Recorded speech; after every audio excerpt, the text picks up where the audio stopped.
Indian tourism में एक बहुत बड़ी मिस्ट्री है।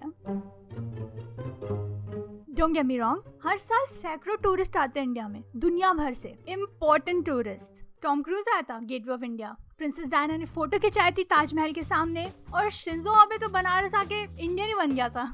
अगर बर्फ देखनी है तो कश्मीर चले जाओ, और मंदिर में पूजा करनी है तो अयोध्या चले जाओ। अंडरस्टैंडेबल है, बहुत सारे मंदिर हैं अयोध्या में हिंदुओं के लिए। तो फिर ये साउथ कोरियंस यहाँ क्या कर रहे हैं? हर साल हजारों साउथ कोरियंस आते हैं इंडिया, और किसी और शहर में नहीं, सिर्फ अयोध्या, सबसे ज्यादा अयोध्या में। In Korean language is Ayutthaya. Taj Mahal भी नहीं, शाहजहां को पता चला ना। पर क्यों, कनेक्शन क्या है? ये इंडियन प्रिंसेस, इसने कुछ किया था, पर कौन है ये प्रिंसेस और क्या करते हैं साउथ कोरियंस आके अयोध्या? चलिए पता करते हैं।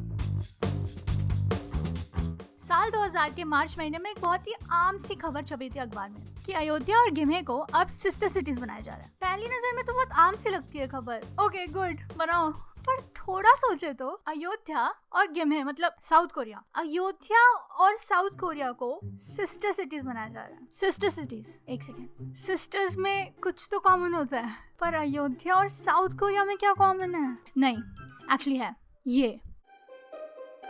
अयोध्या में कहीं भी चले जाइए, एक सिंबल आप मिस नहीं कर सकते। अयोध्या के हर पुराने घर के गेट पे आपको ये सिंबल तो दिखेगा ही, मत्स्य, जिसको ट्विन फिश सिंबल बोलते हैं इंग्लिश में। हर जगह मिस ही नहीं कर सकते आप। 1 2 3 4 5, ओ सॉरी, ये अयोध्या नहीं है, क्योंकि ये साउथ कोरिया की फोटो है। वहाँ का सबसे ओल्डेस्ट पगोडा, पासा स्टोन पगोडा वहाँ की, जैसे समझ लीजिए इंडिया में ताजमहल है, वैसे वहाँ पे पासा स्टोन पगोडा है। वहाँ की हिस्ट्री के सबसे बड़े क्लैन के किंग सूरो, उसके रिमेन्स यहाँ पे रखे गए। ये पत्थर वो इंडिया से लाया गया था, वहाँ हमारी रानी लाई थी। अगर किंग है तो क्वीन कैसे नहीं होगी? सूर्य रत्ना ने लिया अपने साथ अपने सारे सम्मान, कुछ लोग उसके सेवक रहे होंगे, वो एक झंडा, लाल झंडा, और चल दी वो पूरब की तरफ एक नाव में बैठ के।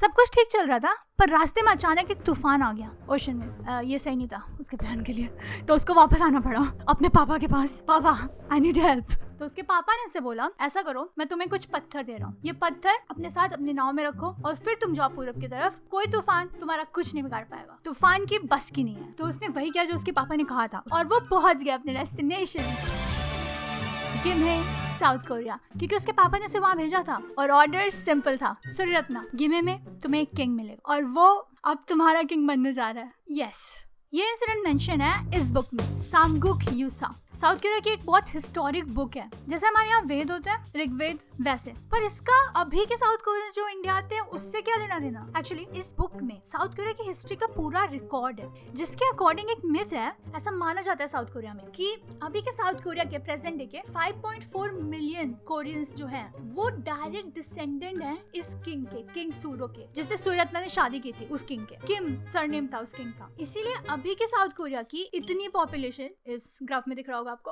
उतने परसेंटेज का सरनेम अभी किम है। That means that almost 10% of Koreans are related with Indians. मतलब सूर्य रत्ना उनकी एंसेस्टर है। ओके, तो इसमें स्पेशल क्या है? बहुत लोगों को पता होता है उनके एंसेस्टर्स कहाँ के हैं, वो तो हर साल वहाँ नहीं जाते, और अयोध्या में कोई मंदिर वंदिर भी नहीं है सूर्य रत्ना का। तो पॉइंट क्या है अयोध्या आने का? पॉइंट है ये जैसा नहीं, ये किसी डिश का नाम नहीं है। एक्चुअली साउथ कोरिया में एक प्रैक्टिस है, बहुत सालों से प्रैक्टिस चली आ रही है, जिसमें 2 हॉलीडेज के दिन, न्यू ईयर पहला और 15 अगस्त, इन दोनों के दिन वो एक सेरेमनी करते हैं। पहले आपको एक टेबल लेनी होती है, लो होनी चाहिए एकदम टेबल, और उसमें हम रखेंगे खाने, पर एकदम स्पेसिफिक ऑर्डर में खाना होना चाहिए। फर्स्ट रो में बस राइस, 4th रो में बस फ्रूट्स। रेड फ्रूट है तो वो हमेशा राइट की तरफ रहेगा।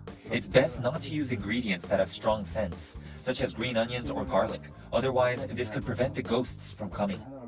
एकदम इलेबोरेट प्रोसेस। और मेन चीज जो टेबल पे रखी जाती है वो है ये। अभी जिस चीज की फोटो आपको दिख रही है उसे बोलते हैं स्पिरिट टैबलेट, क्योंकि वो यही कर रहे हैं, स्पिरिट्स की पूजा, मतलब अपने एंसेस्टर्स की। स्पिरिट्स, एंसेस्टर्स और डिएटीज, 3 चीज की। क्योंकि एक्चुअली साउथ कोरिया में ऐसा माना जाता है, मतलब साउथ कोरिया में डिसीज्ड का जो वर्ड है साउथ कोरियन, वो है रिटर्न्ड। तो बहुत जरूरी है उनके लिए, उनके कल्चर में अपने एंसेस्टर से कनेक्शन मेंटेन करके रखना। एंसेस्टर वर्शिप बोलते हैं इसको वहाँ पे। तो ये उनके कल्चर की बहुत ज्यादा सिग्निफिकेंट प्रैक्टिस है। इसलिए 2018 में साउथ कोरिया के उस टाइम की फर्स्ट लेडी आई इंडिया में और सरयू नदी के वेस्ट बैंक में she inaugurated a memorial park. अगर फर्स्ट लेडी आ गई है तो और लोग भी आएंगे फिर। ऐसा सोचा होगा जरूर इंडियन एडमिनिस्ट्रेशन ने इंडिया में ये बनाते समय। और साउथ कोरिया में बहुत प्लेस बने इसको और एक पूरा मल्टी सीजन का शो भी बन गया है जिसे लोग देखते हैं बहुत। 2000 साल पहले एक लड़की नाव में बैठ गई, इसलिए अब इंडिया में टूरिस्ट आ रहे हैं ऐसे कंट्री से जो ज्यादा कॉमन नहीं है, जिसमें इंडिया और उस कंट्री में कुछ भी। जब किंग सूर्यरत्ना से शादी कर रहा होगा तो उसने सोचा नहीं होगा ऐसे रिपरकशन हो जाएंगे। मतलब शाहजहां ने भी सोचा होगा जब वो ताजमहल बना रहा हो तो बस एक इंसान के लिए बना रहा था ना कि ये सब हो जाएगा। ऐसे बहुत चीजें हो जाती है एक्चुअली। आपको पता है इसका एक बहुत इंटरेस्टिंग एग्जांपल है एक्चुअली, आपको नहीं पता होगा। आपके घर पे वाटर प्यूरिफायर होगा, आपको पता है एक्चुअली वो आपके घर पे कैसे पहुंचा? एक्चुअली नासा का एक मिशन था जिसमें उनके एस्ट्रोनॉट्स को बहुत देर तक स्पेस में रहता है इस मिशन पे। तो उनको चाहिए था कि पानी प्यूरिफाई करने का कोई तो सिस्टम हो, क्योंकि वो कितना ही पानी लेके जा पाएंगे अपने साथ। From washing ourselves to making our coffee, or even when we sweat, the water that gets expelled is collected into a purification system, and we reclaim about 93% of all the water on board. तो NASA ने बनाया था ये water purifier उनके astronauts के लिए। तो फिर जब उनका मिशन खत्म हो गया तब उनको रियलाइज हुआ कि इसकी और भी ज्यादा एप्लीकेशंस हो सकती हैं। और ऐसे फिर डेवलपिंग कंट्रीज में वाटर प्यूरिफायर आया। अगर रशिया और अमेरिका में स्पेस वॉर नहीं हुई होती तो अभी आपके घर पे एक्वागार्ड भी नहीं होता। हाँ, पानी गर्म करके पीना पड़ता, किडनी में सबके पत्थर हो जाते हैं। ऐसा बहुत चीज़ होती है, मतलब रियल लाइफ में भी कैसे ए से जेड पे पहुंच जाती चीज़ पता नहीं चलता।